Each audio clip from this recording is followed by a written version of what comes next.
Hello guys, just like a vlog, back with another video. Today I'm going to be going over the DC Multiverse McFarlane Toys, The Dark Knight Returns Superman, that is part of the Collect to Build a Horse wave. So, I have all the other figures and everything like that. I reviewed the Joker, I reviewed Robin, and next up is now Superman. So, this comes with, you could see the back legs of the horse. And then taking a look at Superman later, we're going to get a look at the box first. So you can see he comes with the back legs, number 4. So technically he is supposed to be the final figure in the wave that you or they advertise that you collect and stuff like that. So here you can see how to put the horse together, and then you get all the other images of what the trading cards basically are for the other figures. And then on all boxes you get Batman on the horse with a little lightning strike. I think this looks awesome, by the way. So then on the front you see it's huge and it's a little bit more. It's $25 instead of the $20 because of the horse Build-A-Figure, or sorry, the Build-A-Horse. But anyway, so you're supposed to have Superman here, the legs here, but I always take the figures out of the box. As you know, if you've seen the other reviews,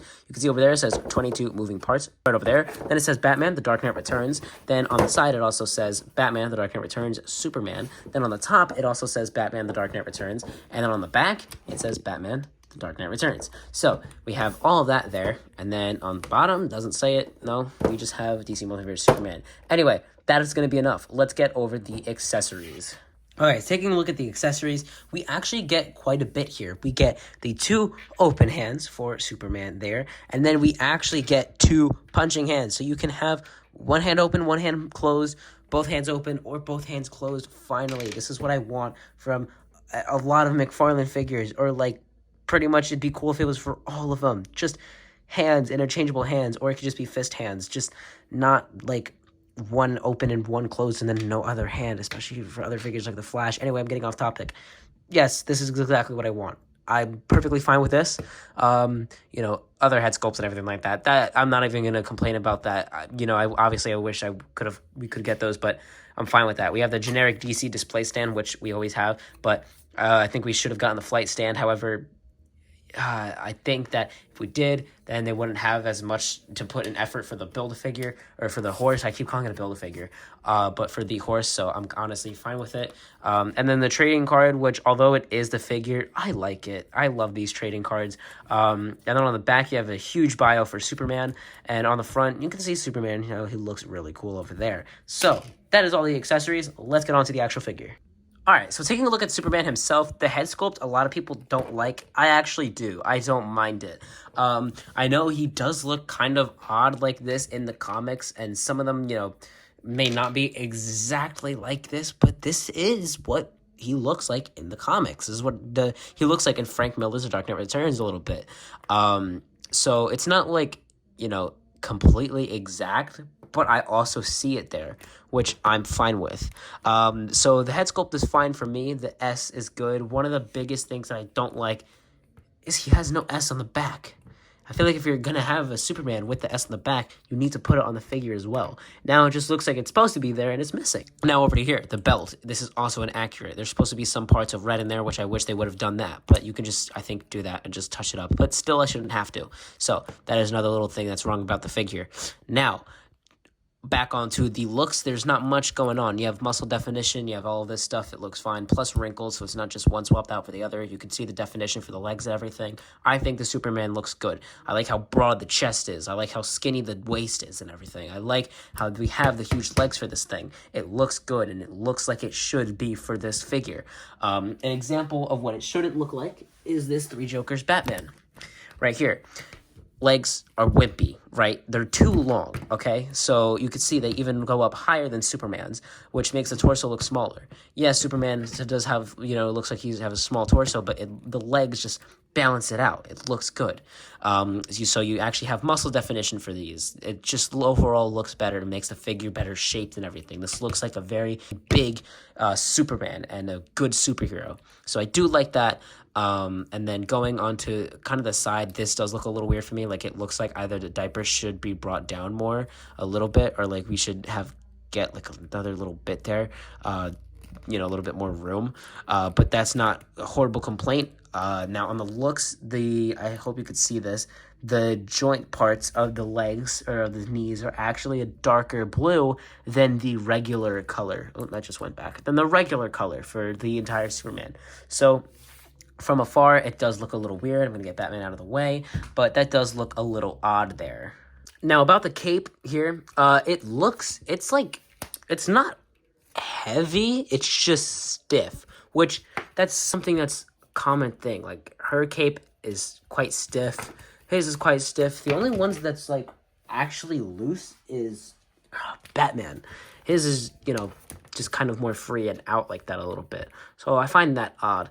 But yeah, it looks like very gummy, like just like a candy, like a fruit roll-up. That's what it looks like, a fruit roll-up. So that's odd. I actually thought this was like a mistake in a crease, and I did that, but it's actually supposed to be this way. No S on the back, not very good. Other than that, the cape is nice. I like that. I like this. The way it looks and everything like that, it's pretty good. Now onto the articulation here. The head can look this high up, which is great. Looks this far down, which is not bad. Then you have the side to side here and there, so that's all good. Of course, he can look completely around. Yeah, the head does all that stuff.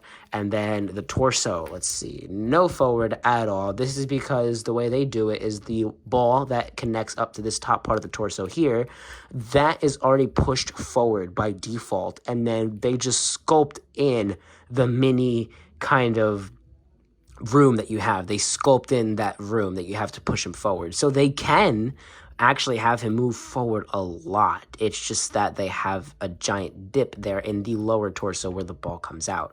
So that is really annoying because it's able to be fixed so easily, but they don't have it fixed. And then just one more thing about the aesthetic, you could see the hinge here for the sleeve is a lot more of a darker blue than this one right here on the actual arm, so that's odd. He has single jointed elbows, which literally don't affect anything at all. It's completely fine. You can still get him to do stuff.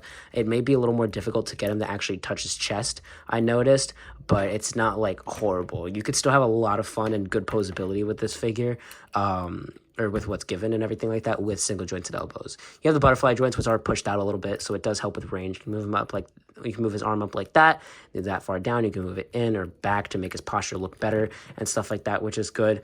And it overall just moves around kind of nicely. Not on this one. This is a better example of that there. So there you go. You have the waist twist on the bottom and the top, so that's pretty cool. Then you have the legs that kick this far forward, which is not the best. And then you can see all this exposed detail in there. In person, you can see it that far back, which it's fine. I don't really need it to move back. You have the double jointed knees, which move, is that it? Yeah, that's it. That's as far as they go. Let's see on this one. Yeah, that's as far as they go. It's not great. They've definitely done better before, but it's not horrible. I can work with it. So the articulation is kind of mid. It's not bad. It's good, but it also is just odd. So the ankle moves down this far, moves that high up, which isn't bad. I can deal with it. And then the ratchets actually are able to have him stand correctly, which is good. You have ankle pivot, but then you also have ankle swivel there too as well. So that's nice. And then of course you have the toe articulation, which would actually be a pretty good help with how much you have to move there. All right, measuring this figure, you could see he stands at around 7.5 inches. Here is Superman next to the Carrie Kelly Robin, which is in the same wave, along with the Dark Knight Returns Batman, which is of course in the same wave. And just for fun, here he stands next to the red and blue version of the Justice League Superman. So no, Superman does not come with this special flight stand from also McFarlane Toys, but I just thought I should throw it in here just for, posability reasons. But this is what he looked like if he would have had one. And honestly, it's not super disappointing that he doesn't. This is still a really good figure. I like this a lot. I like how beefy the Superman is, and I think this also helps with the fact that I really like the art style. But this figure overall, just as the figure trying to adapt the art style, I think they did a pretty good job. I'm not disappointed with it. I like it. I think they did good. The accessories are good enough for me.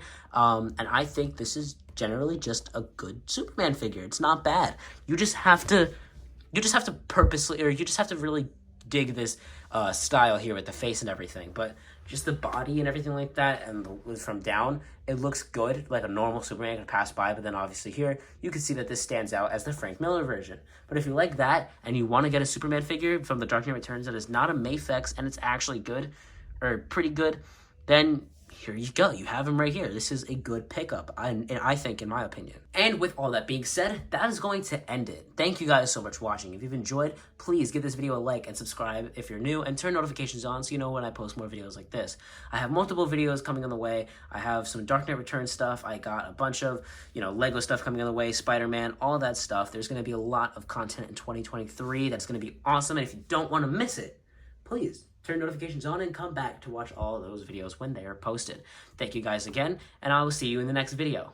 Bye.